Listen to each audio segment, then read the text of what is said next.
বিগত 2014 সালের পর থেকে কোথায় ছিল জামাত, কোথায় ছিল তারা?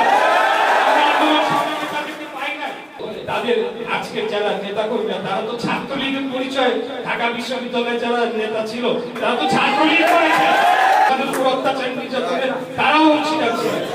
আজকে যদি এসে তারা আমাদেরকে হুমকি ধামকি দেয় যে তারা নাকি আন্দোলন করে, তখন এগুলা শুনে পাগলেও হাসে, আমি বলবো পাগলেও হাসে। বিরোধী দলীয় নেতা তিনি তার একজন সংসদ সদস্যকে এভাবে গলা ধরে থাপ্পড় মেরে তারা মানে একটা কি ধরনের একটা নাটক তারা সাজাচ্ছে।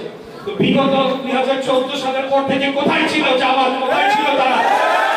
আন্দোলন সংগ্রামে তাদেরকে পাই নাই। বাংলাদেশ জাতীয়তাবাদী দল বিএনপি নেতা কর্মীরা গুম হয়েছে, খুন হয়েছে।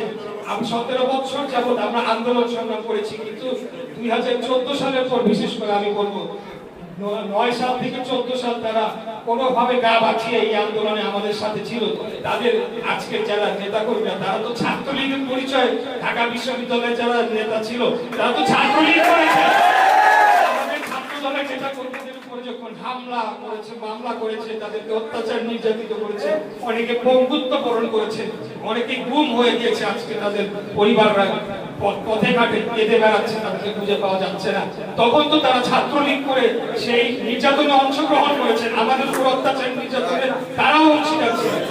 আজকে যদি এসে তারা আমাদেরকে হুমকি ধামকি দেয় যে তারা নাকি আন্দোলন করে, তখন এগুলা শুনে পাগলেও হাসে, আমি বলবো পাগলেও হাসে।